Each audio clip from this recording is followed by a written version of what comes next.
All right, everybody. Welcome to another episode of Lakers Detailed with myself, Vinay, and with Raj C.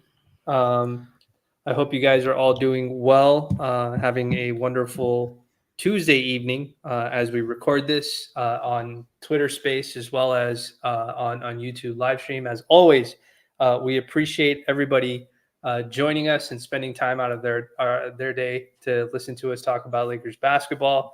Um, Raj, last night we were on the watch playback, watching that game live last night, and the Right. word stress came out of your mouth many times over and over again, and that was definitely one of the more stressful games I think that I've watched in a long, long time. You know, for the Lakers, and I finally had this is probably almost a full 24 hours to decompress from everything. How Mhm. are you feeling about how are you feeling after that game last night? Man, I'm excited. We are up 3-1 on a team, and I think I was asking you the other day. This is the first time like you can't look ahead, but we're gonna win a playoff series where we're the road team. Like we don't have home court since like the early 2000s, like 2004, 2002, which is just insane. It's just not usual. So to be where we started 2-10 to now have a chance to win a series. I'm just happy, man. I'm grateful for where we're at and get to talk about a good team, one that competes every night and has a chance to actually do something. So I'm good. It was stressful. We were watching it live. I almost died 8 times, 3 heart attacks, pulled my hair a few times, but that's what playoff basketball is about. So yeah, I'm having fun with this. Yeah, that game definitely aged me like a few years just because the up and downness of that game. Obviously, I Yeah, think everybody's hyper focused on like when we went down. I think 97-90, and then D'Lo hit three threes, and then it was basically a 9-2 run, and we tied the game before I think he fouled out of the game. But like that was it. I think the general consensus feeling like from everybody in the fan base when that happened was like, oh, this game's over. Like once they went up seven, I think Desmond Bain, there was a play where both Tillman and Jaren Jackson were the first two guys to an offensive rebound after a miss, and it went to Desmond yeah. Bain, and he drained that top of the arc three, and like even I was just like, oh, dude, that is a backbreaker. You got bad effort, you got good defense, bad defensive rebounding, and you gave up, like a pretty wide open three for the guy who was like the hottest on the team last night in terms of scoring. Um, yeah, and I think everybody collectively was kind of panicking. And I kept trying to say like on the stream, I was like, okay, there's still like 4 minutes left. There's still 5 minutes left. There's Yeah. still a lot of basketball left. So like anything can happen. And then obviously, D'Lo had the barrage of threes that he hit, which was awesome because he was not having a very good night shooting wise, but those three threes were like humongous threes. So the momentum was crazy after that happened. I thought the game was over. That like Bane three, step back three to put them up, 7, 450 remaining. I remember, and yeah, I thought that was it, man. I think Anthony Davis had like he picked Bane right at half court, and then he tried to drive, and it was just an obvious. We called it right at the time that it was called. Like let his arm get away from his body, and they called that offensive foul. And then yeah, Memphis came right back down. Desmond Bane's step back three put them up 7. I thought that was game over. 450. Our offense just looked like it was in way too much of the mud to be able to come back. And then yeah, D'Lo with just the three threes. That's why you bring D'Angelo Russell here to I guess to make those when they count in the fourth quarter. Yeah, it's we'll get to D'Lo. So the way I was thinking about structuring this one is obviously we have some observations from Game Four Yeah. that we can discuss, but we are 4 games into the series now, and Hmm. um, Game Five is coming up. Lakers do have they did play around with their food, which is why I went into overtime and stuff like that, and we cover the specifics of that, but like.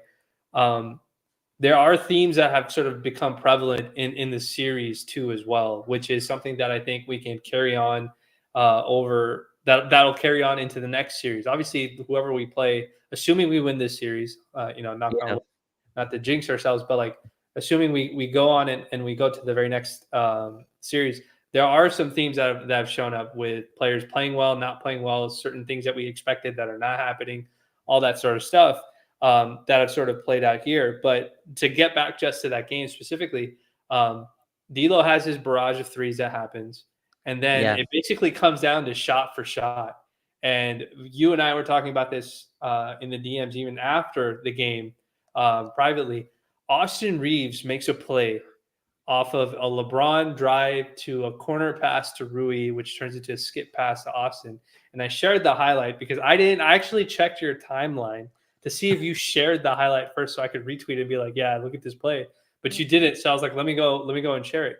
But Austin makes a play where he pump fakes to get Xavier Tillman out of the way, avoids, I want to say, Dylan Brooks' swipe on the right hand side because he closed out on Rui, and then he Euro steps past Desmond Bain, who is frozen in his tracks. Like when I say he's frozen, like his feet are cement block, Right. and he sidesteps it and gets this quick layup up. And we were down at the time. I think we were down 102, 100 100. or something like that. Yeah, Hmm. at the time, and he makes the layup to tie the game. And he does it fast enough where Jaren Jackson, who was playing help side the entire game, and I think Hmm. he had already blocked Austin maybe once or twice in the game the same exact way. And he gets his layup off and he makes it. And I thought it was absolutely, I obviously the very next play, LeBron tying the game, sending it in overtime is going to be crazy. But Austin making that play, like, Hmm. and then you and I just kind of sat back. We're like, dude, this is a second year player doing this, and we're Right. like, and for him to do it on that level, like I almost, it's like I am an actual dad, so I had like a proud dad moment. I was just like, I'm so happy that he's getting his chance to show everybody that like this, he's not afraid of the moment, and he's very capable of doing that. What did you think about like that moment? What was going through your mind? Man. So it was like a Euro step kind of by, right? And Jackson, who blocked, you talked about Jackson, who blocked everything that night, was kind of like a just right off. And Austin timed that off the glass perfectly to where Jackson couldn't get it. He looks fearless, man. Like these possessions where I thought that fourth quarter, to me, Vinay, these are the two best defensive teams in the West. Obviously, they are, they're kind of mid tier half court offenses, even at their best. But I think these are the two best defensive teams. And I think this has been a defensive war ever since basically, game one where we put up 128. But from there, it's felt like kind of a back and forth defensive war. And I thought you saw that last night. Jaren Jackson Jr. gets some of the jokes for Defensive Player of the Year from Laker fans, but that's an impressive defender. That guy roams the paint, especially when he's able to roam on defense, and then Anthony Davis on the other end. And Austin Reeves, like, D'Lo hit those 3 threes, and that was awesome. But that ball pressure was like he did not want to. He could not shake that. And LeBron, that pretty much until the late overtime, fourth quarter, could not get by his man.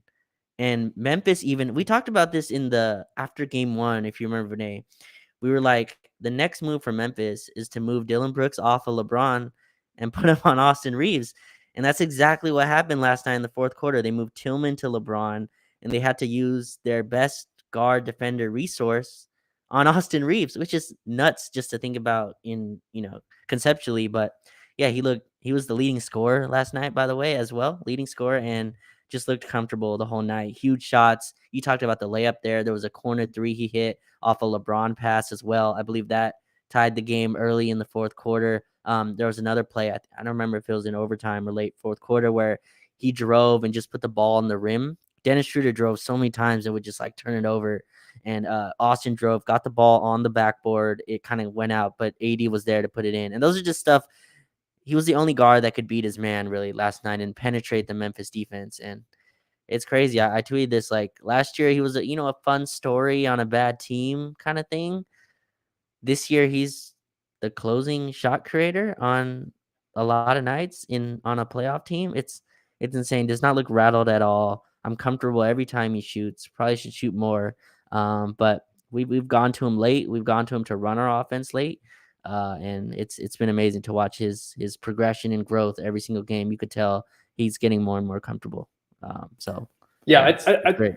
I think his poise, if that's the right Yeah, word to use, like his poise that's and the right word. discipline, Mhm. yeah, is has been tremendous.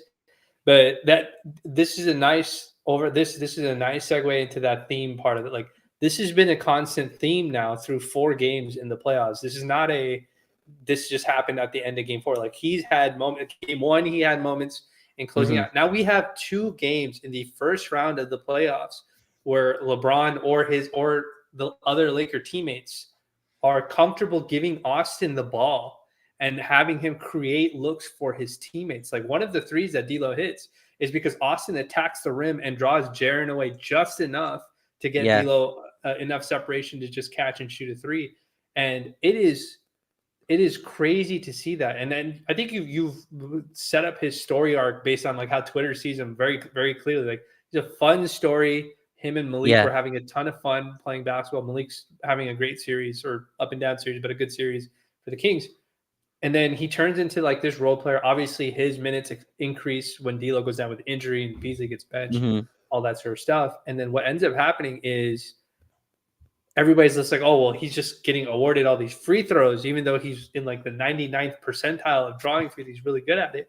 They're like, well, wait till he gets to the playoffs and he can't get those calls. Well, he's not getting those calls, but he's still scoring. He's averaging 18, 4 and 4, I want to say, on like almost 50, 41, 80 shooting, which is ridiculous. I mean, Yeah. if you had told me that that's a stat line we were getting out of D'Lo, I would be like, it's fantastic. That means that like D'Lo is doing his job.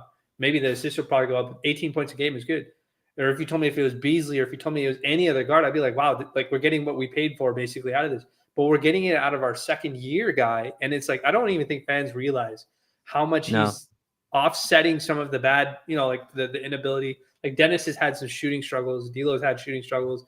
Vando had a game where he scored like 11 of our first whatever points at the start of the first Mhm. quarter. So I don't want to forget him because he was all the way in the first quarter.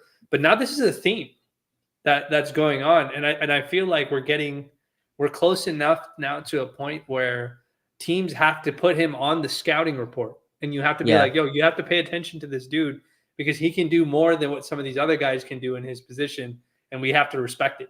We can't just be like, whatever, we'll just leave him open, or what I mean, like I won't chase him off of this pick and roll because somebody else will take care of it, or he's just gonna miss. So Y- it's y- it's well, yeah. So like on that point, the playoffs kind of they kind of fade out, players who are real, who aren't, right? Like there's a lot of players who can score in the regular season, and once you get to the playoffs, teams scout you, they get your counters, and then you see like, oh, can you score, right? Like not to belabor him, but like Memphis Grizzlies have been very clear, like Malik Beasley is not getting any open looks.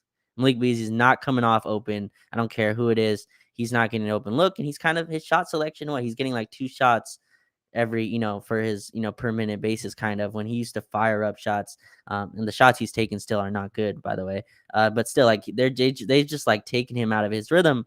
And Austin, they're still not like, game 1 obviously was the drop coverage on Jaren Jackson Jr., and he cooked that right to close the game. But then they countered. There's no more drop on Austin Reeves. That screen is higher. So now what does Austin Reeves do? He attacks them. He goes to the basket. He's finding dudes outside. 2 of those threes, actually, Vinay, were from by D'Lo or from Austin. One of them was in transition where he just hooked it up, and the other one was the one you said where he drove and found him at the top of the key. But his ability he's a three level scorer, gets thrown around a lot. I know you've talked about this, but I also see it as a guy like, can he get to the line? Is he a threat from the outside, right? And does he have a mid-range game? And if you have all those, it's hard to take you out, even if they're not giving you the call. He's not, he's getting a lot of and ones that aren't being called and ones. But I think the next step that has come, Stan Van Gundy was talking on the broadcast. He's like, I don't know why the Lakers went away from their double drag with Austin Reeves as the ball handler. I'm like, did you just say that? Like, does that just come out on national TV where Stan Van Gundy's like, run the ball through Austin Reeves? And that's gotten louder and louder as we keep going. And yeah, I don't think this is fake. The Memphis Grizzlies were the two, like I think Steven Adams and Brandon Clark are tremendous players. I don't think that's the difference between you losing in 5, or you beat, like, I think I think they have a big impact, but I just, like, Memphis is a good team. Like, taking them off doesn't make Memphis a poor team. They're 35-6 at home. They still have their cornerstone players, John Morant, Desmond Bain, Jaren Jackson Jr. are cornerstone guys for them. They took off 2 role guys to put them in, very important key players. But this has been super impressive to do this on what I believe is one of the best defensive teams in the league. And Austin's still putting up 20, and you just put the numbers 50, 40, basically almost 90 numbers throughout this first round. So yeah, Yeah, and it's been crazy. yeah, and I think the noise is just going to get louder and louder with him. Mhm. If the theme for the rest of the players kind of continues, I think some players will probably bounce back depending on who we play against in the next series. We'll Mhm. get a good idea of what that looks like. Just because the Kings and the Warriors are both different kinds of defensive teams, they're not as Mhm. physical or rugged in the same way that that Memphis would be, because Memphis really likes to scrap it up and stuff like that. So um, I'm just glad. I'm just glad Austin's having such a nice series. And again, like I think there are some folks that I think there are some teams that like they don't realize how good he is, and then once he starts making a bunch of shots, they're like, oh crap, like we have to worry about like these guys. Like we have to pay attention to this kid. So we'll see what happens. So obviously the signature part of um, the game was the big highlight was LeBron tying the game, sending it into overtime, and then Mhm. basically sealing the game in overtime. And Anthony Davis was a part of that overtime sequence too, as well. So we'll get to him after LeBron. But LeBron, like for me, a theme that I've seen over the series is, and you alluded to it a little bit, like they put Dylan Brooks on LeBron, and people have been dunking on Dylan Brooks. Apparently, he deactivated his Instagram possibly, and he doesn't want to take media or whatever because the Lakers won that game. Neither did Ja and stuff like that. So I saw a lot of national TV shows talking about him and stuff like that. But LeBron has he's like offensively, he's kind of had an up and down series to himself. Mhm. And again, well, the disclaimers are always there. We know he has a bad foot. We know he's 1,000 years old. So I'm not expecting him to put up 40, 50 every single night. But there have been stretches. And there was a stretch in game 4 when we were watching where he started really settling for that 3 ball that was not falling for him at all. And Yeah. I remember we were watching, and I remember I said out loud, I was like, look, if you're gonna shoot that 3, then just give it to somebody else to shoot it. There's nothing wrong with you as a person. It's just like it's not falling for you. Like, so let's do that. But I would say, like, as the game progressed towards the end, like you can see him saying, no, give him the ball. No, no, you stand Yeah. over here, like directing the offense, even if he wasn't the one with the ball. Like, what do you think about like what you've seen? Obviously, heroics aside from Game 4, like what have you seen like from LeBron over the course of this series, um, whether it's But good or bad, or just something to think about? by the way, Vinny, I didn't know it was this bad. I just checked. Last 3 games for LeBron, 2 for 19 from 3, by the way. That's bad. That's really bad. That's unreliably bad. Like that's the nicest way I can say it. That means that if we kick it out to you for an open 3, there's no guarantee that's going in at all.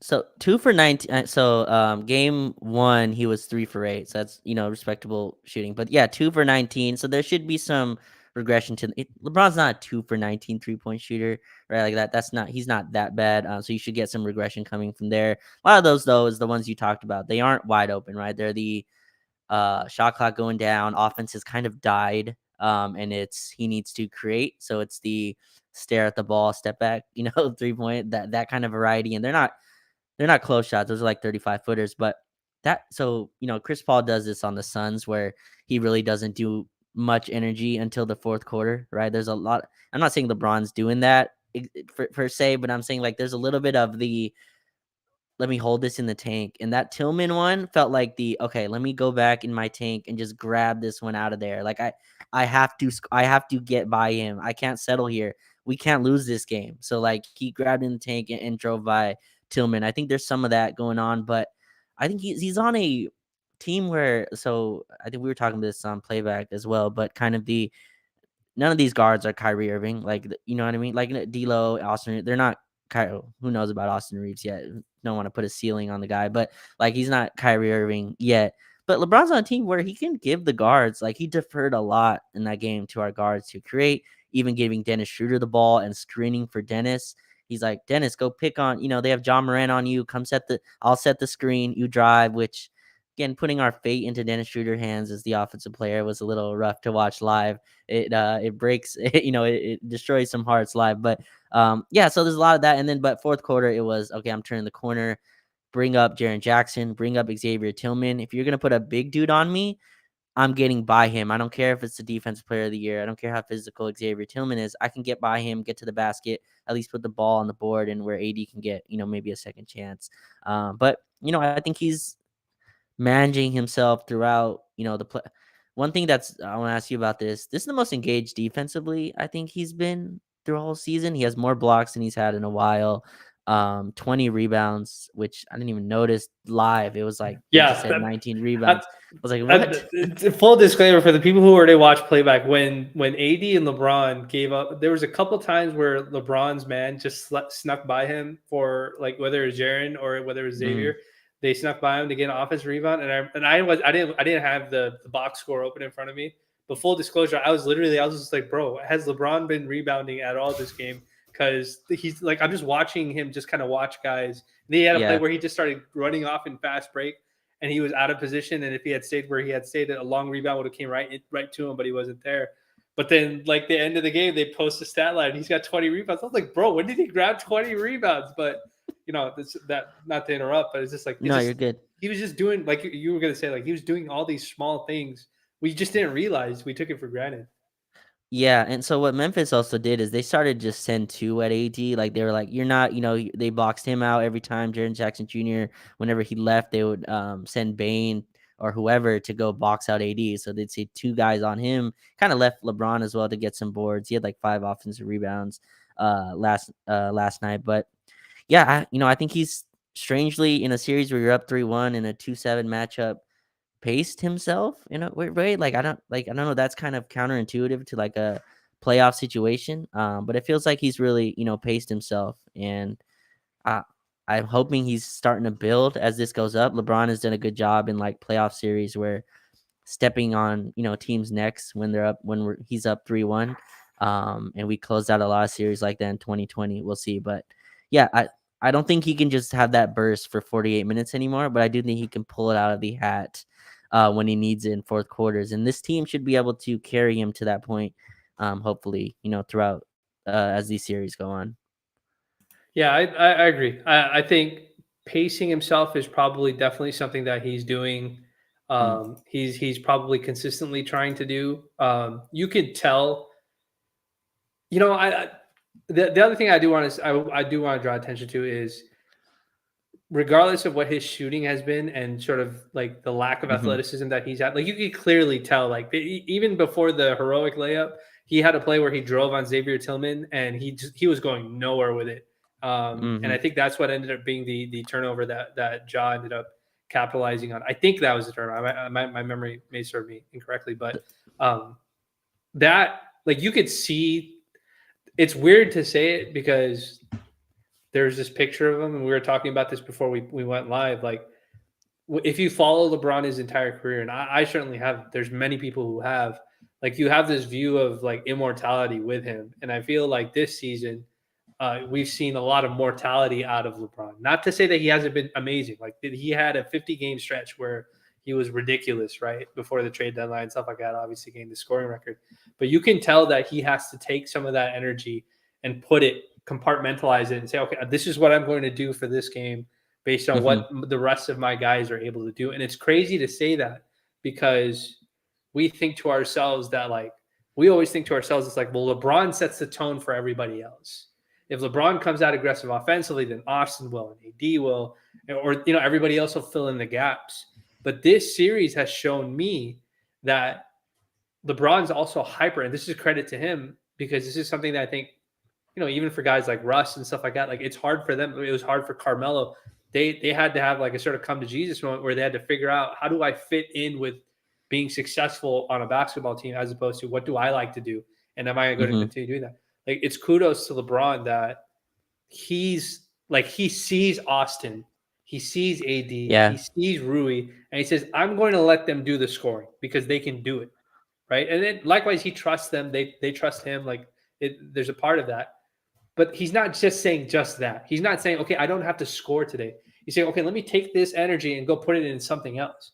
So now he's doing Mhm. chase down blocks again. He had another chase down block on Desmond Bain earlier in the game and stuff like that. So it's like he's compartmentalizing all of that energy and just putting it in different places. So it's like it's hard for me to get mad. Like in the moment, of course, I'll be frustrated. I'll be like, Bron, what are you doing? Like, don't take a step Mhm. back three when you don't have legs. You know what I mean? Like, and I'll get upset about it. But like when I like, if you know me as a Laker fan, like I criticize everybody and I'm defensive of almost everybody. And like I'll have my favorite players and not do my favorite. So it's like watching LeBron, like I can still step away from the game at the end of the game and go, dude, Braun was Yeah. phenomenal. Like he got not only did he make that overtime layup, like he grabbed this rebound, the extra rebound. He did this, he did that. I saw him jump this lane. I saw him do a chase down block.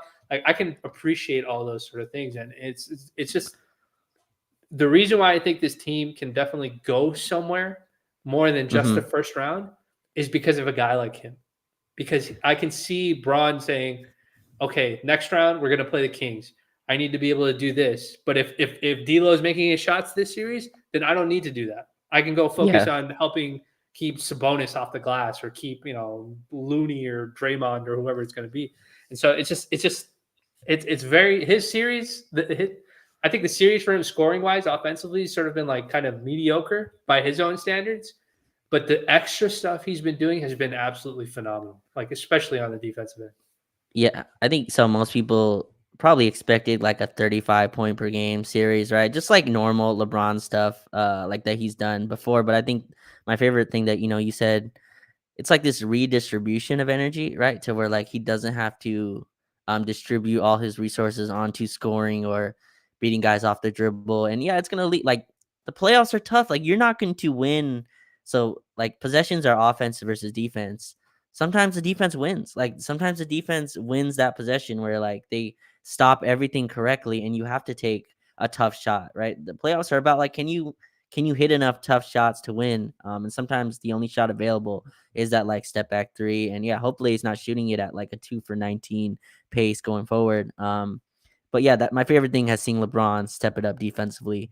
We've given him the Jaren Jackson Jr. role, and I think he's thrived kind of defending that. Jackson, it went under the radar because the you talked about for some reason Dylan Brooks is like the eighth most important player on this series, yet he's the most famous player of this series, which is just like it just doesn't He's make he's sense. crossing he's crossing. I call it the Pat Beverly longitude Yeah, latitude line. It's like there's a limit to the trash talking when it starts turning into bad juju for your team. Now you've gone from being a guy who's standing up for yourself, and I think that's what I think that's just what Dylan Brooks doesn't realize. Like you've gone from a point of being a guy who takes pride in being a defensive guy and standing your ground right. to now being like this obnoxious dude who like now you're disrespecting the game of basketball. You're not Hmm. just defending yourself. And I think he crossed that line when he's like, "Oh, if you don't score 40 on me, then because it's like arguing against Twitter.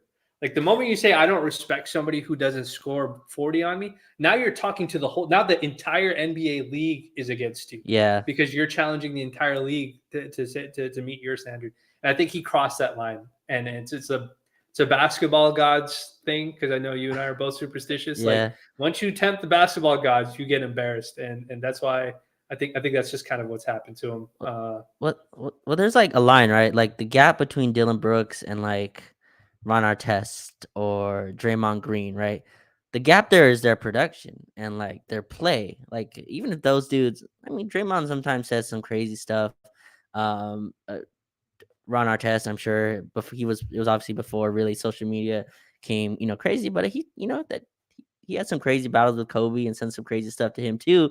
But the difference is those dudes came through and competed and like they helped their team and they weren't actively like you can't talk shit while the other team is actively like is daring you to shoot. Like that's a it's a weird. Like, I don't know how you talk in that situation. Like where the other team is actively hoping that you shoot while you're criticizing LeBron on the other end. Whatever. Too much Dylan Brooks already. His Instagram should not be a story. You know what I mean? Like,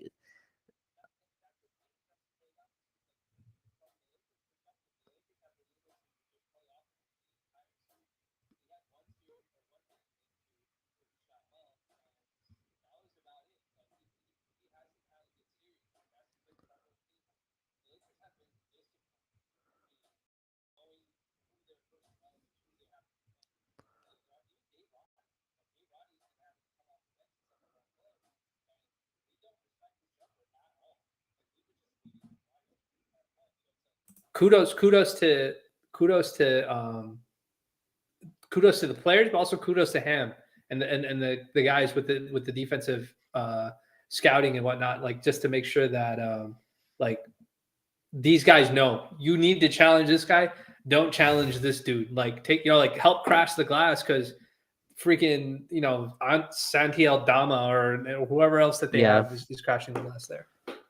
Right. Yeah. So like, yeah, I thought, putting him on Jackson has really, rejuvenated him. And I thought he's done well on him. We've kind of kept AD off of Jackson as much as we could. And, I don't think LeBron forgets quotes very much, but, we talked about this before the series started, the Desmond Bain, "I don't hear footsteps," quote from last year. I think Bron has blocked him like 8 times this series already on chase downs. Desmond Bain already is a, small arms, big dude, finishes kind of, at the rim. He elbowed the hell out of Anthony Davis's balls right in front of the ref, and the ref was just like, "Play on." I was like, how did you not see this? How did you not see it happen? Like, and then they show it on TNT. Sorry to interrupt you again, but it's just like, no, you're good. I was like incredulous. I was like, bro, you could see him step into him, and I was just like, where's the ref? Like, maybe he didn't have a good angle, but the ref is just like literally looking at the elbow connect with his balls, and I was just like, this can't be real. Like, this can't be a play on. But no, anyway.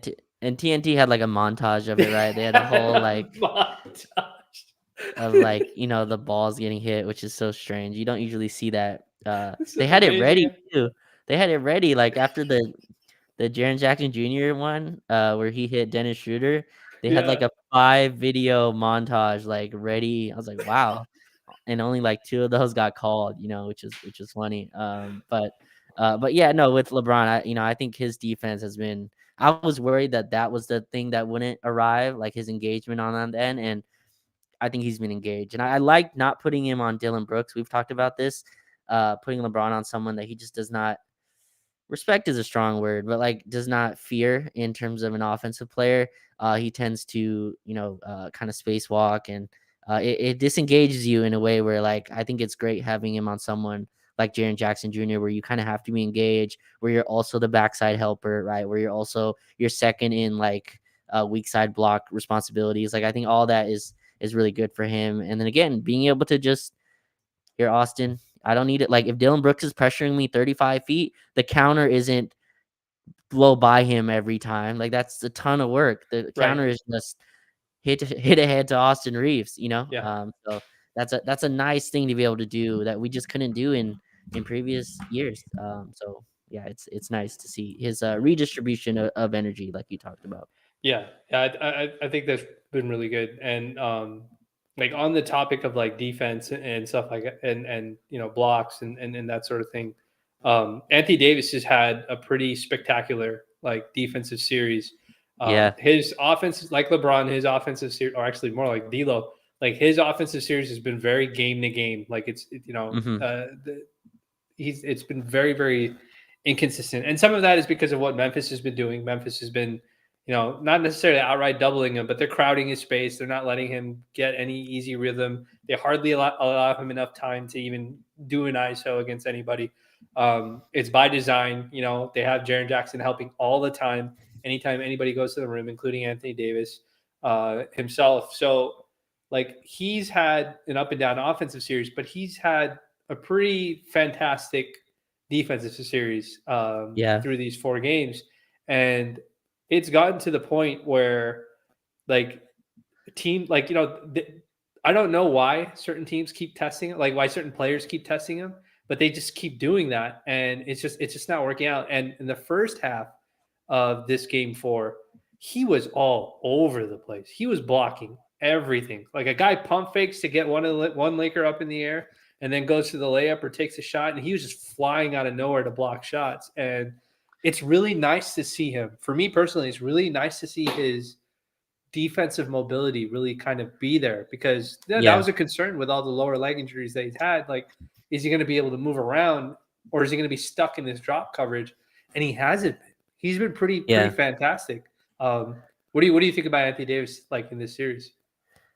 Man, well, before I start, I don't think so. Obviously, Anthony Davis is human. Like he knows if he scores 8 points, it's gonna be plastered everywhere. Like if he scores 10 points, I feel like when I've been thinking about this, I think they've told him, "Don't worry about scoring. Like like get your shots within the flow of the offense." Because obviously Anthony Davis knows, like he should be a 20-10. That's kind of the standard for big man, right? Like superstar big man, 20 and 10 is kind of the baseline. But I think he's been told like just be a defensive monster, and that's what he's been. And I get the criticism on his offensive game. Like I'm a part of that as well. I do think there's places he can score more, but I think the defense should be, that's the thing that should be in the megaphone. He's been fantastic.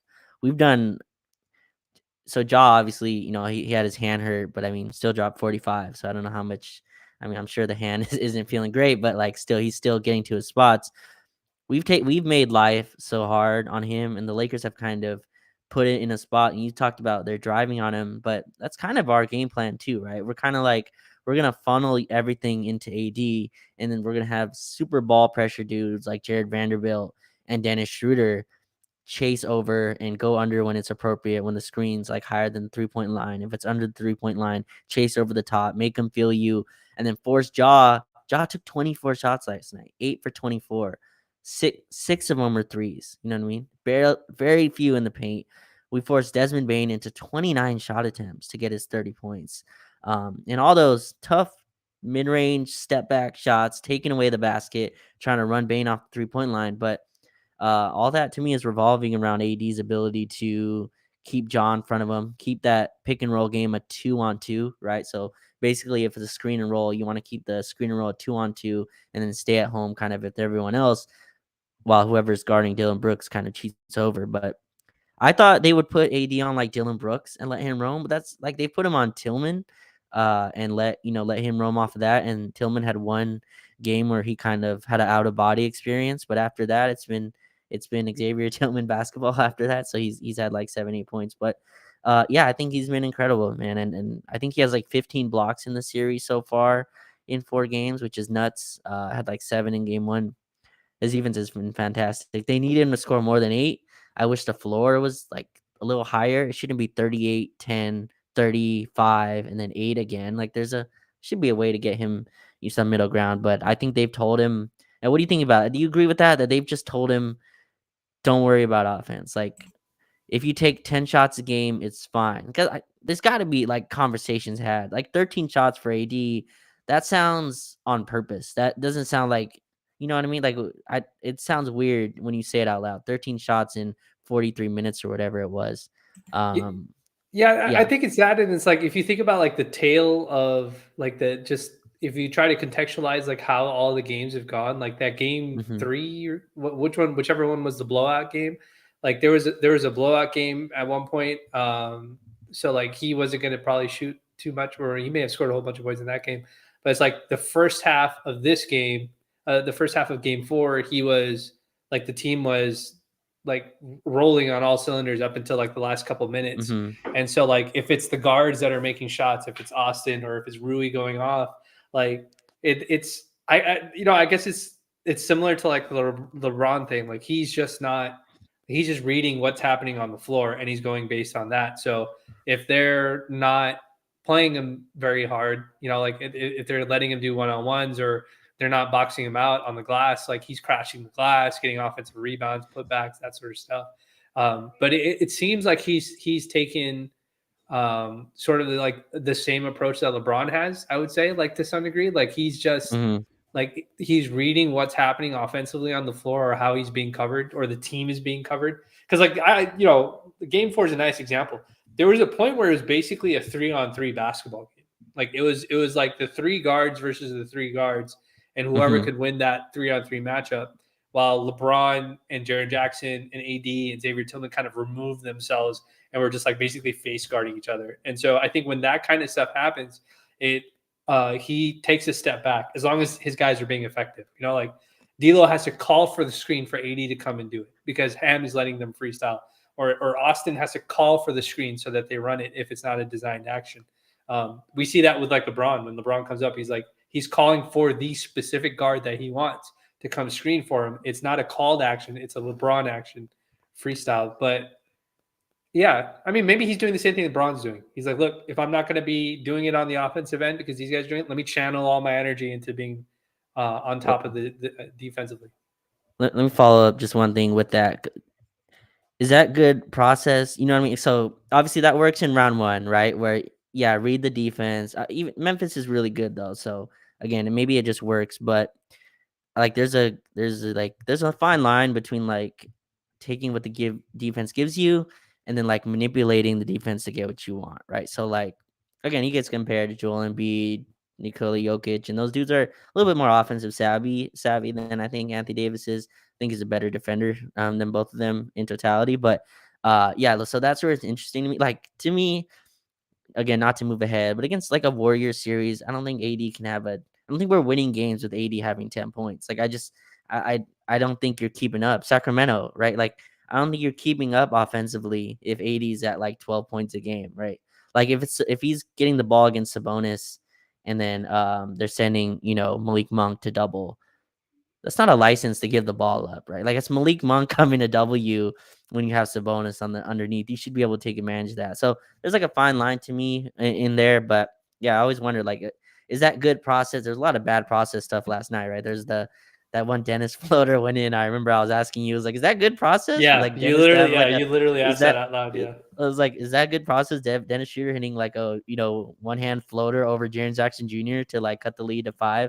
But yeah, like I go back and forth with that. Obviously, it's great get out around 1, but I'm just like I think there has to be a higher floor for him for us to reach higher heights. AD has to be a little bit more aggressive. 14 shots to me is low, and I think that's part of the game plan maybe of this series. But going forward, I think I'd like his shot attempts to be up, have his jumper a little bit part of the equation, right? He doesn't need to be a dunk only 5. Like I think there's too much skill there for him to completely remove any skill work from his game, which he kind of has in this series. It's a lot of dunks, post ups, jump hooks, not a lot of the pick and pop action, which I think makes him a special offensive player too. So yeah, it's interesting for AD. Yeah. It's interesting because I think I've been a pretty big I've been a pretty vocal about like Anthony. Like the one thing I always love to say about like AD is like he's got like this weird inconsistent motor Yeah, that can happen within a game, that can happen like in between games, it can happen in a series, and we've seen it happen here. We didn't see it in the bubble so much, maybe because of the environment, and obviously he's also working through an injury situation to himself. He was pretty banged up like during the game itself. Like he landed on his hip, attempting a layup. So he was sore on that front. And like, again, he got elbowed by a guy, by who am I thinking of? Desmond Bain, like Desmond Bain. Yeah, early in the game too. So I don't know how that affected him. But like that motor of his, and then they are being physical with him. He's not necessarily getting calls, but it's sure. again, like you said, he's not touching the ball as much either. And I think you're right. There should be a way for us to get him more looks. I don't know how that's going to come, at least in this series right now, because I think That's Memphis is fair. very, very committed to taking him away, and that may not change. Honestly, like that may not change in the next series either. So, like the silver linings part of it, or like the glass half full way, is the Lakers are having to learn how to play when, or the rest of the Lakers are having to learn how they have to play when Anthony Davis is taken out of the game offensively because of the coverages. So that's kind of good. Yeah, I mean, for sure. And look, I think, D'Lo has to contribute a little bit more than, just fourth quarters. Like, need him in the first 3 quarters as well. And Austin Reeves obviously has picked it up. Dennis Schroeder is starting to play better in this series. Last 2 games has played well, picked it up offensively. But yeah, I think there's ways he can go a little quicker. It's just, to me, Vinay, it surrounds on jump shooting. Like, if you're not going to take a jump shot at all, then yeah, sometimes you're going to have 14 shots or 12 shots, right? Because you're not going to get a dunk or a deep seal on every possession in the playoffs. It's too aggressive. It's too physical. Dylan Brooks is pushing him out of his spots. They're letting Jaren Jackson Jr. push him out of his spots. They're not going to call those bumps. Like, it's the playoffs. They're not calling those touch bumps. And it's kind of just, they're allowing it to be one-on-one physicality, which, AD has a tendency to like being pushed out farther than he wants to. If you watch him post up, he'll start at like extended free throw line, then he'll catch it like step under the 3-point line, and that's like way farther than he wants to catch the ball. And like to me, that's where there's got to be a way for him to like stand his ground or catch it a little deeper. But yeah, they're obviously not going to force it with Ruiz. Explosion this playoffs. Austin Reeves, we've talked about. LeBron obviously will still have on-ball duties. I think AD can get lost sometimes as like just a screener, just a post-up guy. So I hope going forward we kind of look for him a little bit more, get him some quick ones. It's weird. I think you talked about this too. Like there's games where like when he starts out hot, he'll get going, right? So he'll have like 10 points in the first 4 minutes, and it's like, oh, okay, like he's gonna be aggressive tonight. And there's other ones where like last game he had like 6 points going into the fourth quarter. It's like it's such a gap between his offensive explosions, but I think they're telling him like it's fine, just be a defensive monster, and maybe that works, for this team at least for right now for the makeup of it. Yeah, it's. I guess it works because we're there. We do have games where like we're still scoring in the paint and stuff like that because the guards are getting into the paint or LeBron's Yeah, getting shots in the paint. So we are like I wouldn't say like his what's it called, like his effectiveness has been inconsistent, but I feel like the fact that he had 2 30-point games is also kind of nice because I think to myself, like, okay, if we did give him consistent touches and we were giving him 20 shots a game or whatever it is, like, we hmm would probably get something out of it. And obviously the coverages would make would make a big difference too as well. And so that brings me to the next guy, which is the guy that we are expecting to be what Austin has been in this series, at least in my Oof. opinion, which is D'Lo, and he has had not a very good shooting series at all. Like that is the theme of this series. hmm And I know he had his heroic moment, with the 3 threes in this past game. Which look, role players, like in my mind, he's a role player, right? He's not a star player. He's a role player for the Lakers. If you're not LeBron or AD, hmm you're basically a role player. And if you can play above your role or be an above average role player, you can be incredibly successful. And this team can be very Yeah. successful if you're great in your role. And like he hasn't had a good shooting series, and that is not a surprise because I know you and I discussed very extensively that Memphis knows who D'Lo is, and they played against him in the first round. Same thing with Vando, same thing with Beasley. And we talked way before the series started. We talked about how Desmond Bain kind of gave a quick rundown of like who has to be covered and who has to be uncovered. And Desmond Bain essentially said before the series started, we can't let Malik get open looks, and we like our matchup against the rest of the guys that they have on the floor. They hmm probably didn't realize Austin would be as good as he is, but like they've sort of kept D'Lo in check for the most part. So he's had sort of an inconsistent series. And look, he's also, again, disclaimer, he's had a bunch of injuries that he's missed games for. The Lakers he missed 9 games after he was traded to the Lakers, and the Lakers went 6-3 in those games that he missed. So the reason why we didn't feel the sting of his losses is because of guys like Dennis Schroeder and Austin Reeves being so good and basically stepping into his role and stuff like that. But his minutes, if you take a look at his minutes in these games that he's played so far, his minutes are starting to slip into like the Vando, like that Vando territory, like the mid-20s. Like he's not getting, if he doesn't come out hot or if he doesn't come out hitting a couple of shots or getting a bunch of assists, like facilitating for guys. Like this last game, I think he got under 30 minutes or maybe got barely 30 minutes, and Austin played 41 minutes in that Yeah. game. Dennis, I remember tweeting out prior to the fourth quarter, I said Dennis may have to play all the fourth quarter minutes just because of his Yeah. defense against Ja. Because we can't play Vando because Vando can't shoot. And Dennis is at least somewhat of a rim attacking threat, and he can chase Ja around. And that was obviously before D'Lo made his shots and stuff like that. But he hasn't had a good series, and I don't feel bad about saying that because, like, we need him to have a good series. Like, whatever happens in the next round or the rest of this round, like, we need him to be better than what he is now. We can't have him get erased by single coverage. Like, we can't have Yeah. him get physically. The reason why I'm hard on him is because I'm watching Austin, a second-year player, do it, and I know D'Lo's capable of doing it.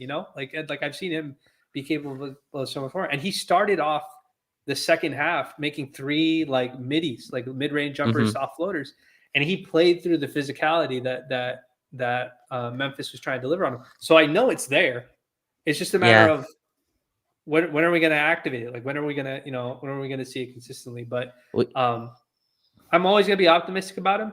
I like I told you before, I've got to see it, man. Like I got to see it consistently out of him.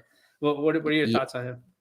yeah, it's not a great look when like Austin's blowing up next to him, right? It's not like the best look for him. I think D'Lo's been really up and down. You talked about that start to the second half though, where it's like, where was that all game? You can get to that whenever you want, and you talked about the past playoffs as well, where like he hasn't been great. We just did a whole conversation on Anthony Davis. They are allocating so many resources to Anthony Davis that like D'Lo should be able to shake free through that, right? Through that lens. We're not asking him to be a number one. We're quietly not even asking him to be a number two. We're just like, hey, you should be a punish closeouts. You should be a punish rotating defenses, right? We're not even asking him to be the one that bends or breaks defenses. We want him to be the one that's attacking an already compromised defense. And he should kill in those spots. Like he should destroy. There's no reason.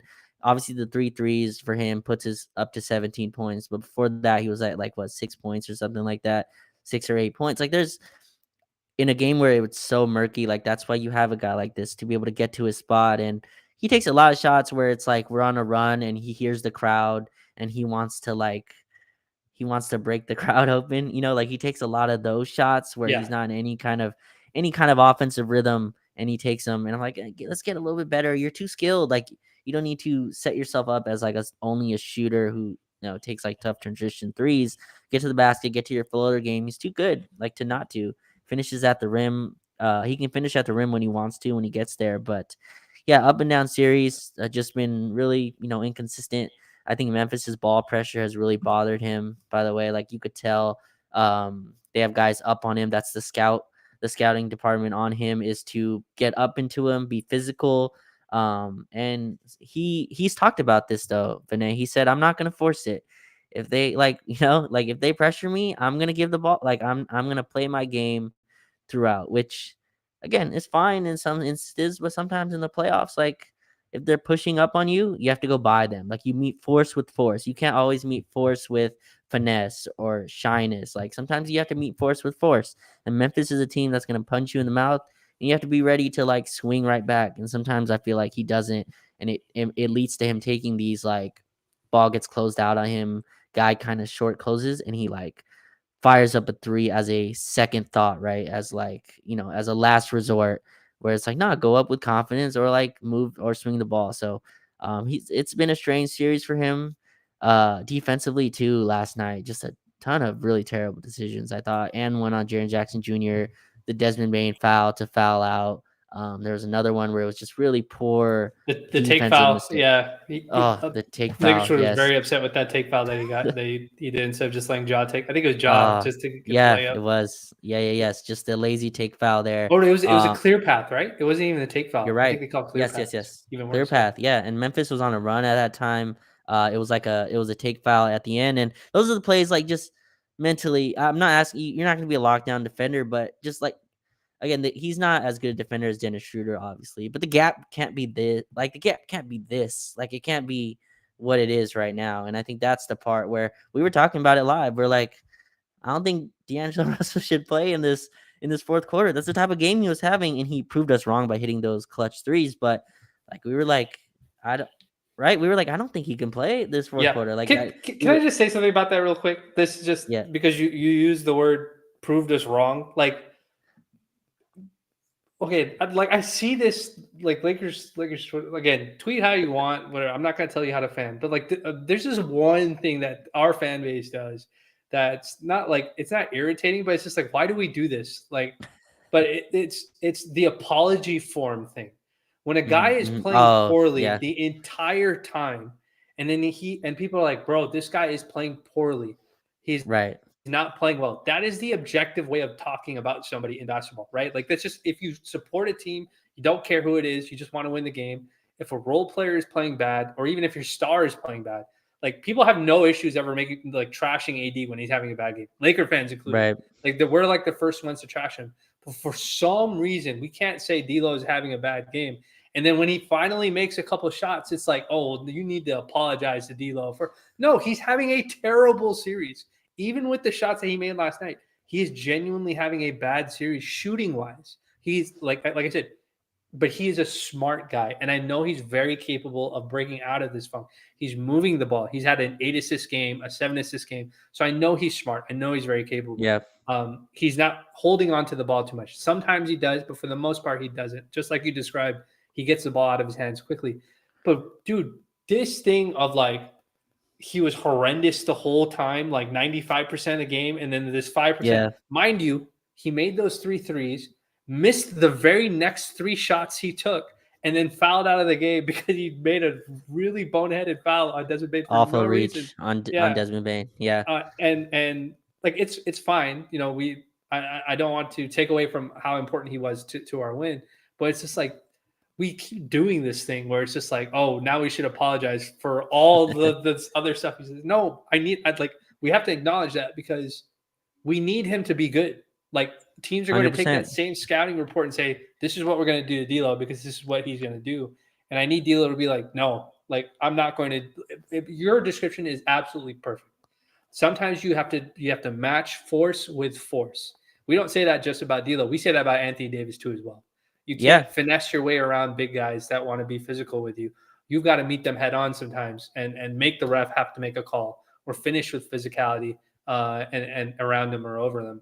And you know that is a thing that I think you've perfectly described it. Like it's a thing that D'Lo is still trying to figure out. But he can't always lean on finesse because sometimes that doesn't work. And we need Right. force. And he's naturally a finesse player, right? And so that's fine. Like I think that's okay. But I think finesse players also have to have counters, right? Once people move into force and they're like, okay, we're gonna be super high ball pressure on you. Like again, he's not as good as these players, but like if you watch Booker or Kyrie, like all these other like really star guards who are super finesse, they also like you can't just get him up into them because they'll draw the foul, right? Dennis Schroeder is a little bit more physical, but he'll like grift your way to the line. D'Lo can do some of that as well. He can get himself to the foul line. That there's ways he can impact that. And just big picture here, like we're gonna have to decide if D'Lo and Austin Reeves is the starting backcourt of our next few years. Like this is what this summer is about, right? And I think Austin is. I think Laker fans have been very clear on like where they stand there. I think D'Lo's it's still up in the air. We'll see. He's gonna ask for whatever. I think Dave McMenamin came out with like the 35 million or something right there. I can tell you right now, I would do. I mean, we could discuss in the offseason when we do Yeah, like an offseason episode. But if he asked me for $35 million, like my bullet point answer, my short answer is no because he hasn't played more than 60 games in the season, and because I don't know what I'm going to get in the playoffs with yeah, him. And yeah. that's not to say he doesn't deserve it. It's not to say that like I'm very aware of what the Lakers record was like after we traded for him. Mm-hmm, But it's like Austin's also really good. And Vando mm-hmm. is also really good. And Rui's also been really good. And Yeah, Malik has been off to the wayside, but he is actually still like one of our best shooters on the floor if he gets enough volume and stuff like that. So it's like if we have to think about money and yeah. how we can make that dollar work a little bit more better for us, like I wouldn't say yes immediately to 35, but from a salary cap perspective, I'd certainly be like, no, you have to retain him somehow. Don't 100%. don't just let him walk for nothing. Yeah, Yeah. I guess just my only backdrop to that to like I think these games are important for D'Lo's going forward. Like, regular season is what it is. I think these playoffs really decide his fate here. And he's played well in a few of these games, right? The shooting won't be there, but like there's games where like even if he's 5 for 14, he has a 7 assists, move the ball enough around yeah, to where again though, he's not being asked to be a or two even sometimes. Like he needs to be able to capitalize. Like that three where Austin drove ridiculous pass. I think we were on a run going to the half. Ball swing, wide open. D'Angelo Russell, you got to hit those like that. yeah. Those The have to the go wide down. wide open one. Yeah, Wide open, ball moved 3 times. Like you're on a crazy run. Those are the ones where like those have to go down. That's what you're here for. yeah. And that's what that's what you're paid for to hit those type of shots. So hopefully hits them going forward. He's gonna have more chances. Again, LeBron, AD, Austin Reeves are going to penetrate the defense enough to where he's attacking defenses that are already closing out, already compromised. He should kill in those. Like, there's no reason he shouldn't. We're not asking him to even be a run 50 pick and rolls a game. Like, you're not even asking him to do that. We're asking him to like score off of spot up shots, and he should be more than qualified to score those. So we'll see. By the way, he shot over 45% for the first time in a playoff Yeah. game last Yeah, night. So I know Rome was like, I'm hoping he finally has a game where he shoots over 50%. I was like, I hope so too. It's like, I need to see him do it because I can't, the scouting report can't be so easy. Be physical with him, and then now he's mhm. basically taken out of the game. And he might also be playing careful. There's that. I wouldn't say that's what he's doing, but there are players that like in contract years are very selective with their shots because they don't want to be like the guy that lost a series or lost a game for you. Nobody wants to be that guy, and be the butt end of jokes or be the Lakers Twitter. Yeah.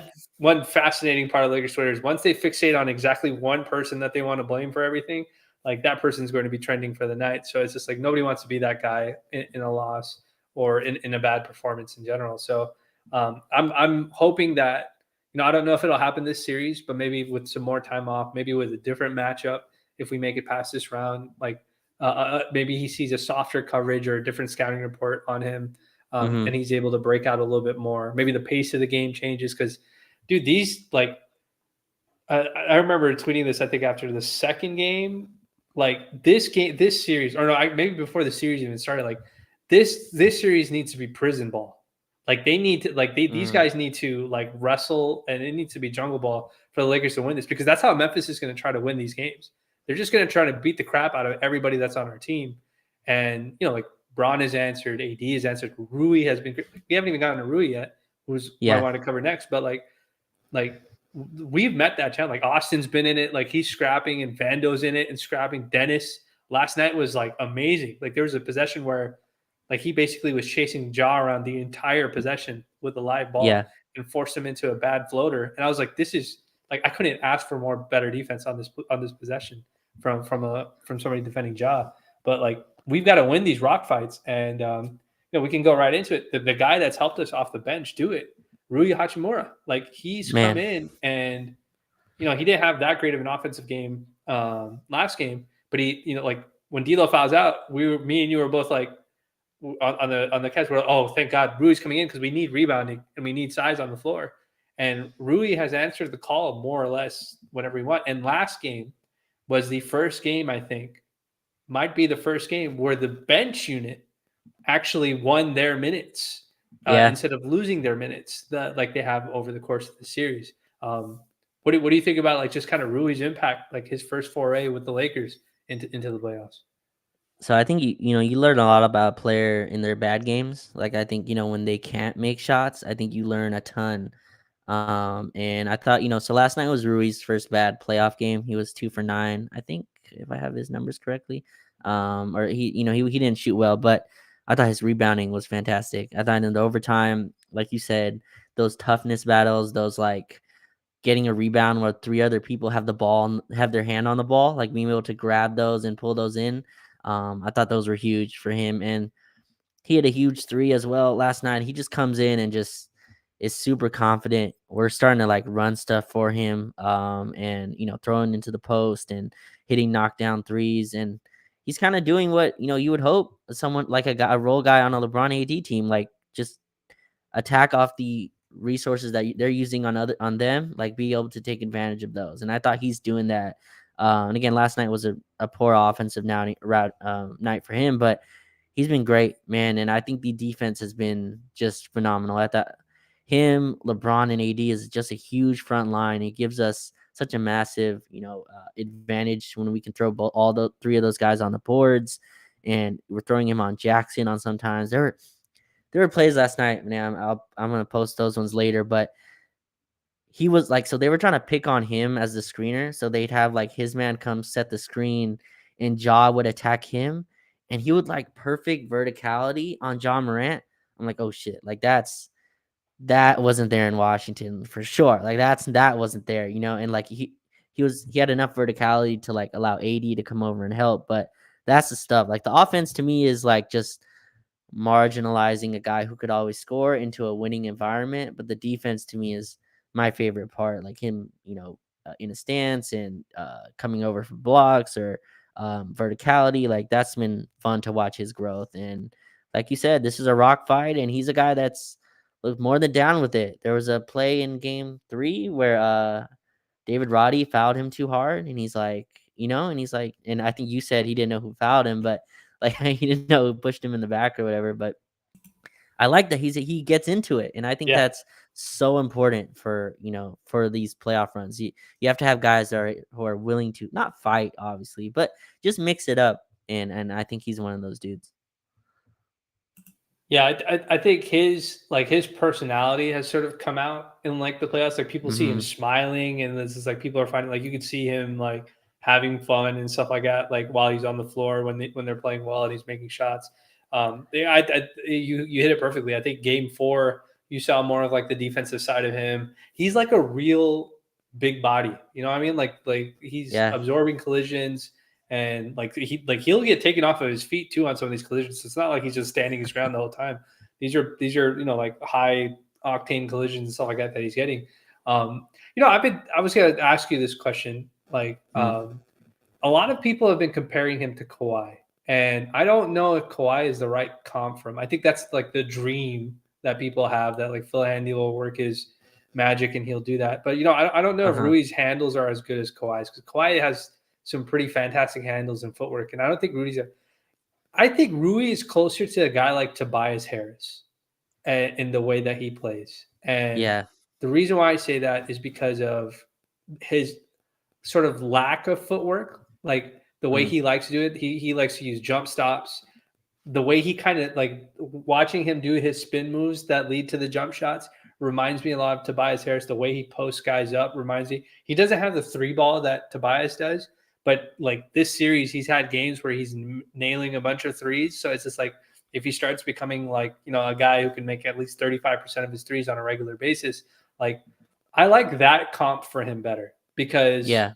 you see how Tobias gets used with the Sixers. He's kind of used as a floor spacer, and we kind of use him like that too. The only difference is that he's very selective about when he's going to take the three. Like he won't just take the three. Like if he feels like it's a good shot for him, he'll take it.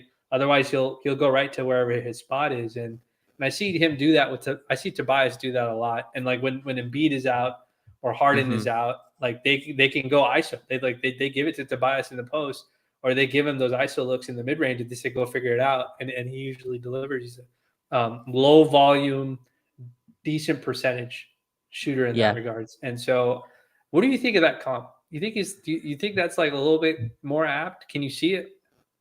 I definitely so Kawhi is an anomaly, right? That's a dude that, averages 35 on like 50, 40, 90. I don't like not being a Clipper fan here. I just think like Kawhi is just an absurd playoff He's performer. crazy. When he's healthy, He's he's crazy. Yeah.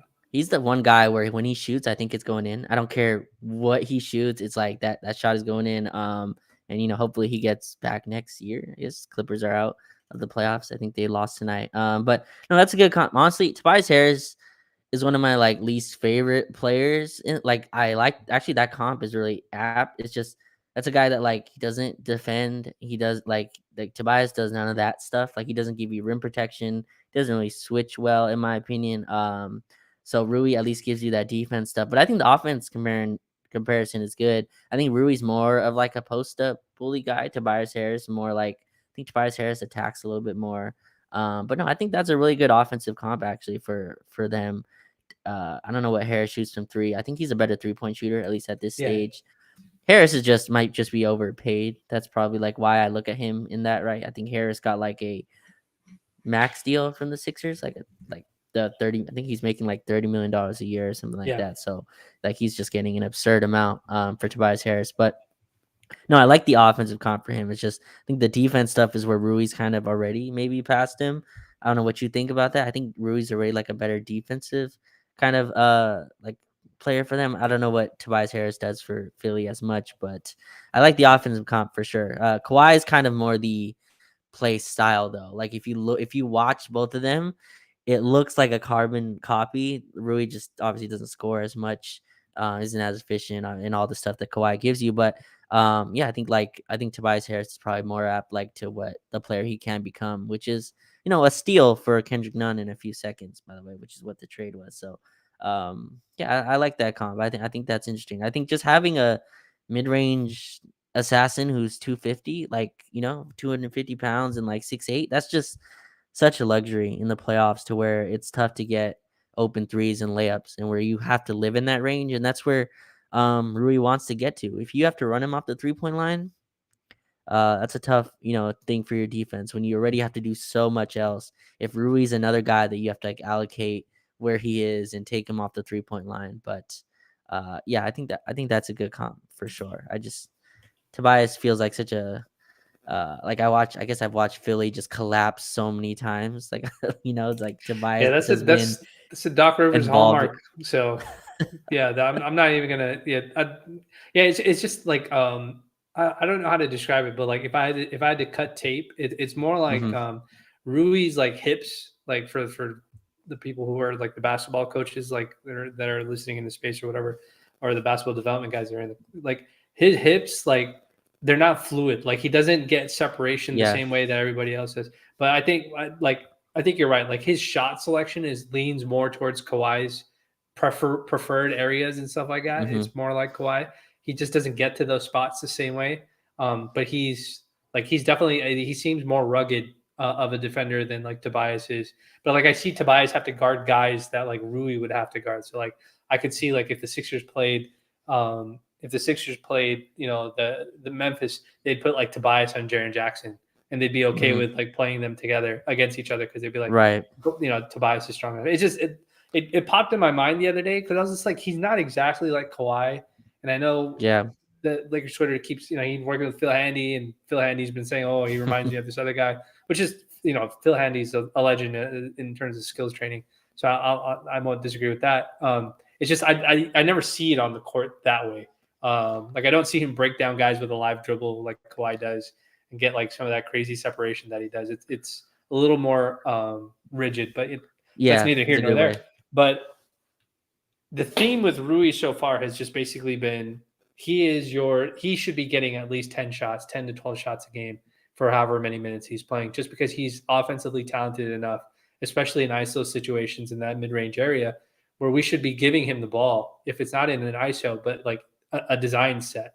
And the Lakers have been using him in pick and roll action. They've been using as a roll man, and they've also been using him in that action that we like to use for AD, where they go, it's like 1-4 or 1-5, and then Yeah. he posts up on that left block, and Rui's been delivering, and I like that because I feel like that's something that we can work with. It's something that we can Hmm. build on, even going into the next series. Do you think that his offense is reliable enough, or his offensive ability is something that we can kind of rely on to some degree? I think so. I think it's gonna be tough to like game plan him out if we just like you're gonna have so many other people to kind of account for. It looks serious. The jump shot looks real to me. Like I thought, in the last game he was a little bit more tentative with it.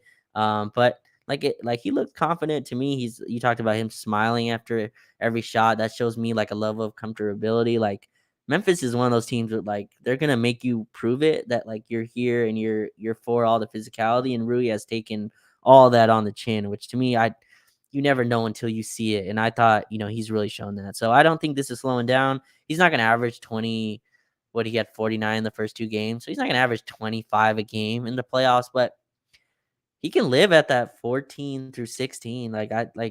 He gets enough in transition. He cuts, I think, pretty well. He's starting to like if you put a small defender on him, I like that he's no longer settling, right? Like I remember we used to run these post ups for like Markieff Morris, and like Markieff Morris was always going to go to a fadeaway. There was never he was not going to spin you to the rim. And what I like about Rui, he's just like, if you just keep letting me backing down, I'm just gonna keep backing down until I get to the front of the rim, and then he'll like go up and finish. He had like a really, he had like he got fouled at the rim on one like late play where he went to the line and knocked down two clutch free throws. Like he'll mess around inside, and I like that. I think his physicality and his ability to get to the line to hit playoff level shots, and then you put in the 3-pointer there. I think you can count on him for like the good 14 to 16, and I think he's gonna close a lot of games. Like it just feels that way. If like I feel like they've kind of found something with the Rui, Braun, and AD. Vando's gonna continue to start, in my opinion, but I think Rui, looks like he's going to be in closing lineup. So I think you can count on him. But he seems like it's going to be pretty. I think he'll be a consistent 12 to 16 point a game guy as the playoffs go on. What do you think?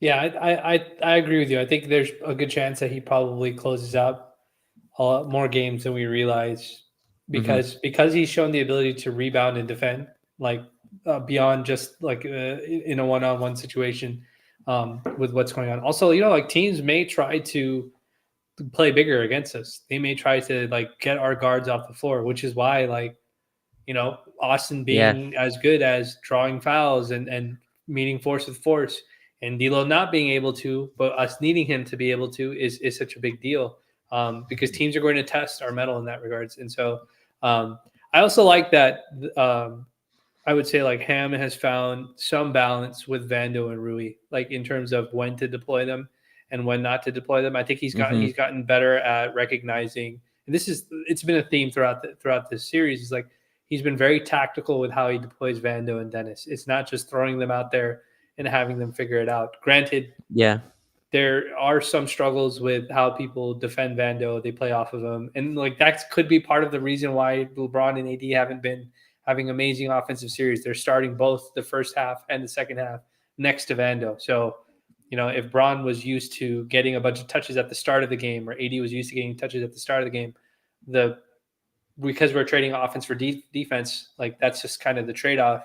So it's just like, okay, they're not having good offensive series, but the Lakers are really good defensively. So maybe we'll live Yeah. with that, and Braun will get going in the second with the second group and stuff like that. So um, it's I think we can rely on him in a pinch for sure. Like when the possessions goes to hell and we have nothing, like he's a guy like Austin. We can just give him the ball and just be like, try to make a play, for Yeah. yourself. And that's something we just haven't had outside of our two stars in a long, long time.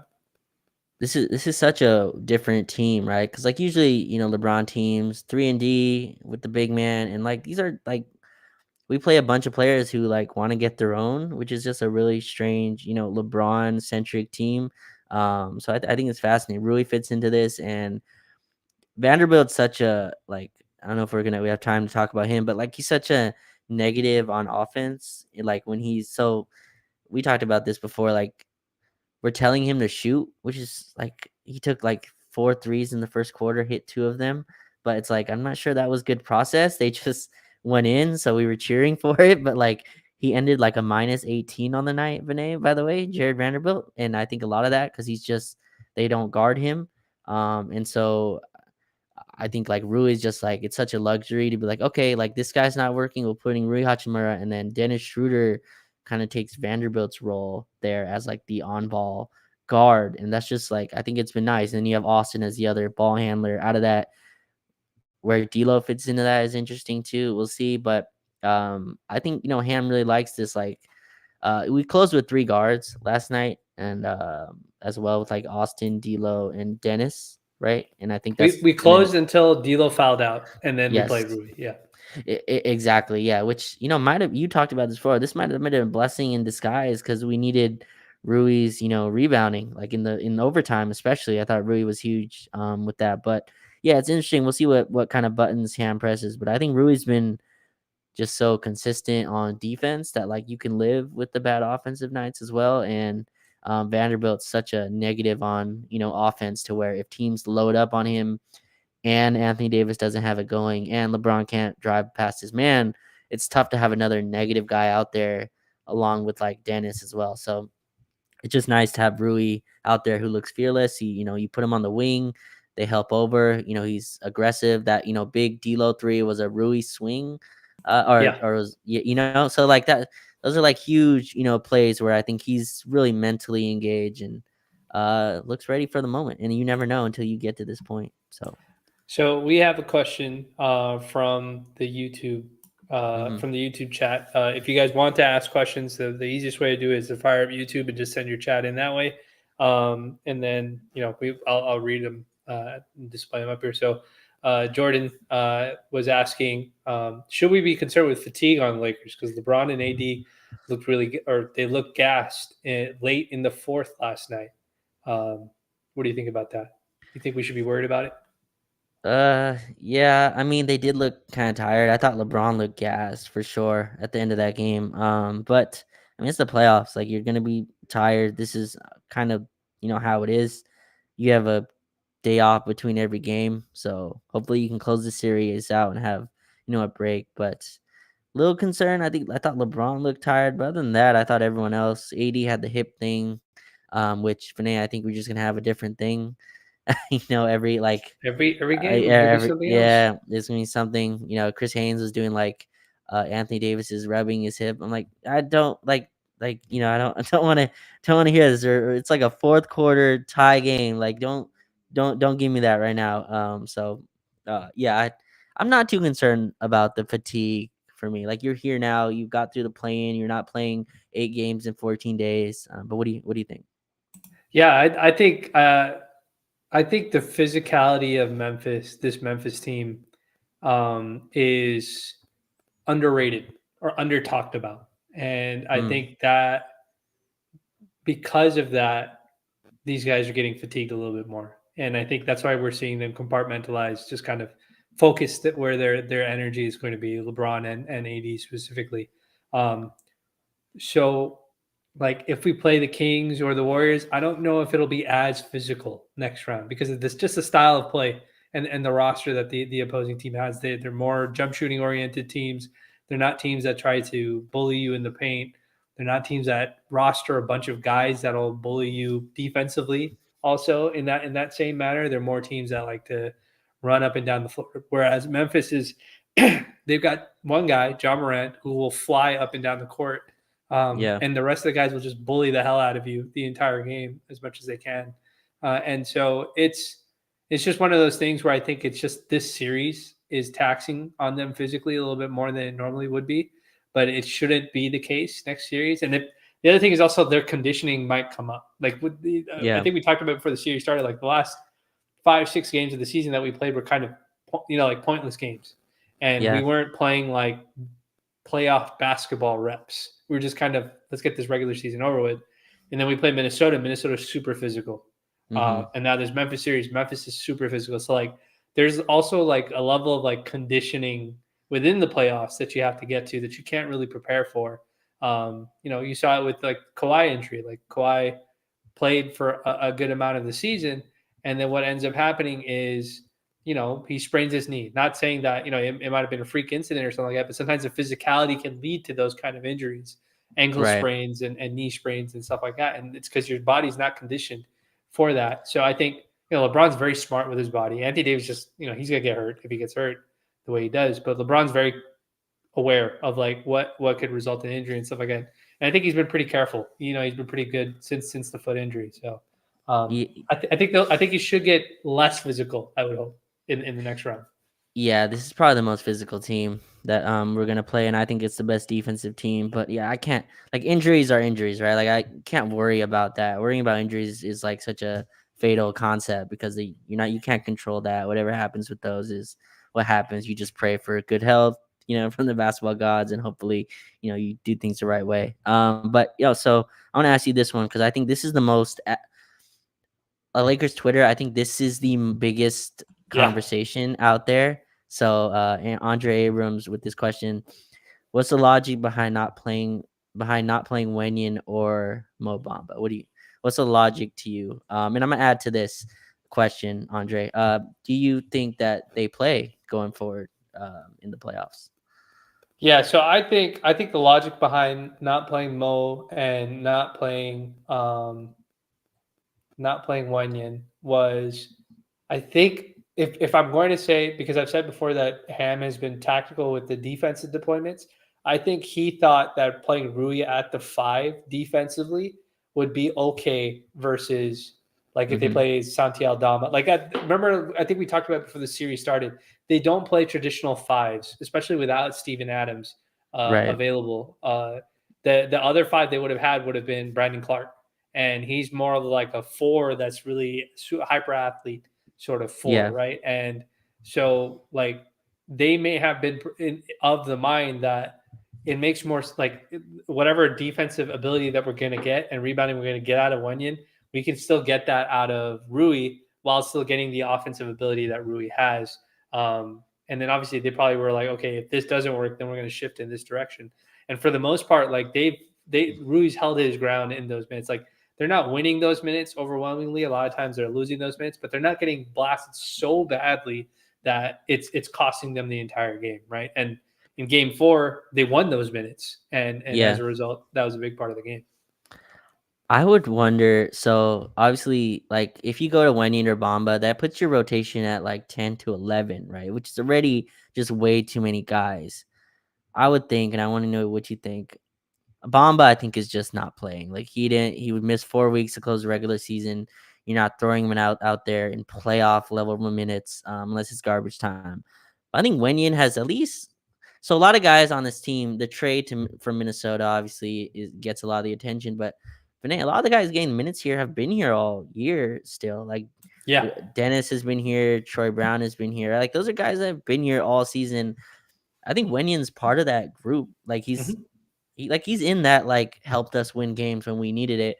I would think about doing the Rui, LeBron, Wenyan second unit instead of Beasley there with Dennis and Troy, whatever, as your second unit. I would, or Austin, right, or have a guard in there. But I'd really consider distributing Malik's minutes if he's this bad of shooting, and obviously he's so deplorable on defense. Having Wenyan in his spot, I know that's not a small big substitution, but I would think about that as because I think Wenyan's good enough to where, like, to buy you some backup minutes. I don't think this was the series for him. We talked about that, and that rang true. I just think Memphis attacks you physically in a way that really attacks Wenyan's weaknesses, which is physicality and all that stuff. But I think laterally, like in a fast-paced series, moving up and down, I think Wenyan can move. I think he can laterally move. I think he can be a backup center in those minutes. But this series, I don't think he's playing. But yeah, I think going forward, I'd like at least to see it. Wenyan got 1 minute last night. He got 1 minute the night before. It's not really fair to him. I don't know what he's gonna do in a minute. Like, I don't even know what the point was to throw him in there for 1 minute. But yeah, I'm interested to see if he gets minutes. Bamba, I've kind of lost hope for. I think Bamba's a next season thing or a trade, piece thing. Yeah, I'm not holding my breath on Bamba getting any minutes. Yeah. And I think we covered it before. Like when they signed Tristan, there was like something weird about that. Like you didn't sign him to be a cheerleader, and like we could have actually like I'm sure there's like a wing somewhere out there that we could have actually signed if you were going to go with this the lesser amounts. This lack of center thing I know is a thing that's also like I see Warrior fans complain about it. They complained about it all season last season, and Yeah. they ended up deploying like Gary Payton Jr. ended up playing, or Gary Payton the second ended up playing way more minutes because he was just really really good defensively, and because the teams that they were playing against were playing 3 guards at a time, so he needed to be out there more than a big big needed to be out there, and they play like Draymond at the 5, and they play Wiggins at the 4, and now they're doing like Wiggins, Kuminga, and Draymond all at the same time, and they're running a zone and balancing the offense, defense, and stuff like that out. So the Lakers may just be thinking about it in that regards too. They're like, hey, we have to play smaller so we can maintain the spacing. Again, Dennis is not shooting well from 3. LeBron is not shooting well from 3. So you can't put Wenyan out there, because if you put Wenyan out there, then that's another non-shooter that's on the floor. Troy is not really a high volume 3-point shooter. He's more like the ball swung all the way around and came to him. Is not a guy you're actively looking for. Yeah. Beasley's defense is an issue in itself, like you described. So it just may be one of those things where they don't want to put too many non-shooters on the floor in general, and that's why he's not getting it. But I do think in the next round, he can definitely play against either team, because the Kings can be soft on the glass. We've seen that in this series with the Warriors, and the Warriors can certainly be soft on the glass too in that regards. And so you don't have to necessarily worry about when you're getting bullied too much by either team against her. Like the Kings have, I think, Alex Len backing him up as their backup. Like he's not like a big super burly center. He wasn't even in their rotation. He's only playing because of the Warriors, right? Like he's like Sabonis has been physically he's been physically removed from that series in a way I didn't expect. But Alex Len has like outplayed him in some instances, so they've needed him. But yeah. Yeah, and against the Warriors too. Like the Warriors basically play Draymond at the five as their backup five when Looney's off the floor. Right. They did something that I thought that they should have done last game, not to cover them. Is now they split Draymond and Looney up because they ran into the same exact situation. They have too many non-shooters on the floor. Makes it too easy to defend them if you have two guys that you just know are not. And then Draymond's he's just straight up doesn't shoot the ball. Like he's Yeah. not to the Ben Simmons level, but he's going to actively look for certain guys. And so it forced Steve Kerr to split them up. And he may continue to do that. He may reset back to a normal lineup in the next round if they advance or whatever it is. But certainly, I think Wendy can help out. And then it won't require, maybe Braun's legs are a little bit more fresh in that series because we have another size body with Rui to help defend the paint and stuff like that. So I Uh, think it's a really good question. But I think we yeah. both agree that next series might be a better series for them to play in. Really quickly, I see two more people ask about Lonnie. So I guess we can get into him for a little bit. But really quick on Troy Brown, you brought him up. I think it's interesting. We just had a whole conversation about Rui and Austin Wright really being up for the physicality. Troy Brown to me is someone who's really been impacted. Like his shots aren't even close. Like they're like his threes are like hitting backboard. His only three he made this series. I don't know if you remember, Vinay. He banked it in. He banked in a three in game.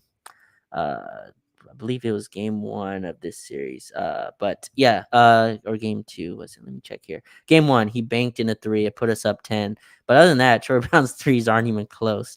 He's Yeah, only taken eight. He's only taken 8 threes this series, and I think the defense, like in the playoffs, those closeouts are a little bit harder. Teams are a lot more physical, and I think he's been impacted by that. So just interesting looking at guys who Troy Brown shot 38% for us this year from three, 38% on like pretty good volume, and he can't even get them up in the series. And when he does, they're not even close. So just again, just putting in context how good Austin is in this playoffs, like the playoff jump is tough, even for vets.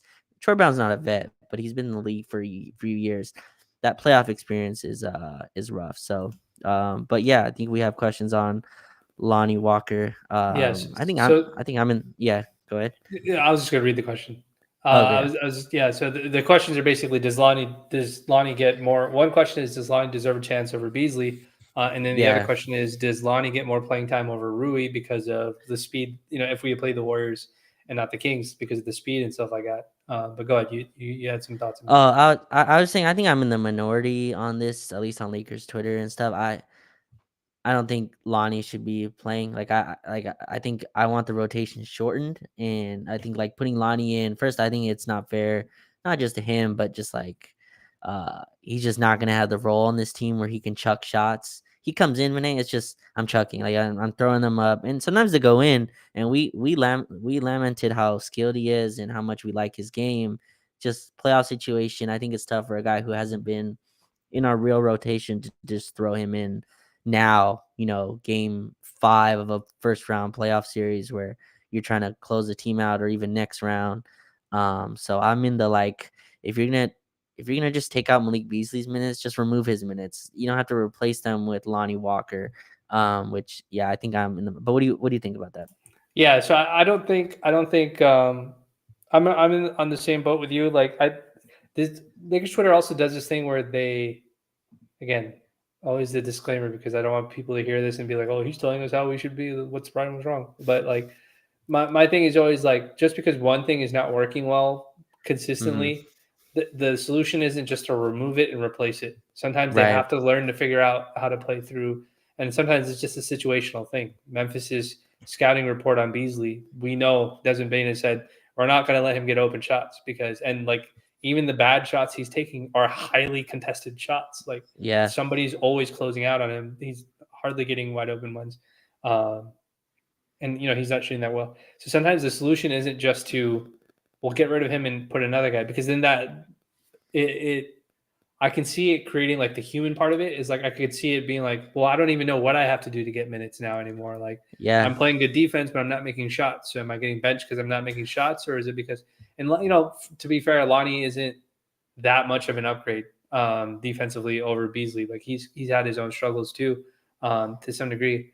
But I think the way you explained it is I don't think it's fair to Lonnie because it would like if guys got injured and stuff like that, then yeah, of course play him. But like he wouldn't be subbed in as oh, we need your help, Lonnie. He'd be subbed in like, oh, thank God, we just get Beasley out. Like that's the sentiment behind giving Lonnie minutes. It's like, oh, Beasley's terrible, get him out of here, put Lonnie in instead. Yeah. But well, if Lonnie doesn't play any better, then you're going to be like, oh, Lonnie sucks even more than Beasley does. Mm-hmm. Get Beasley back in there, right? And so like the sentiment behind it does matter. I mean, I don't think coaches look at it that way in general. Like I think Ham looks at it as which guy is going to give me defense, which one has chemistry like with the guys that are on the floor, and which guys can do like the bare minimum instructions offensively that I ask him. So it's like for Malik, it's like, look, we're not calling any sets for you. Play defense, run baseline to baseline or whatever it is, run corner to corner, and be ready to shoot it if LeBron or Dennis or D'Lo or whoever gives you the ball.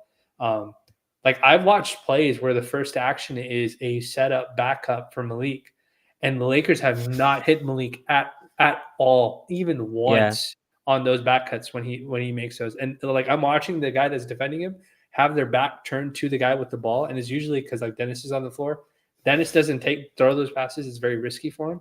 But like nobody has hit him on those because LeBron's never on the floor, and he's really the only guy who would attempt that pass. Maybe Austin too, but like nobody's hit him on them. So it's just like, okay, they're just not going to give him the ball. He's just a floor spacer, and he's got to defend his position. He's a 3-and-D guy, just like Troy is. So Lonnie's not like that. Like Lonnie needs rhythm. No. He's not a catch and shoot guy. He needs to get downhill.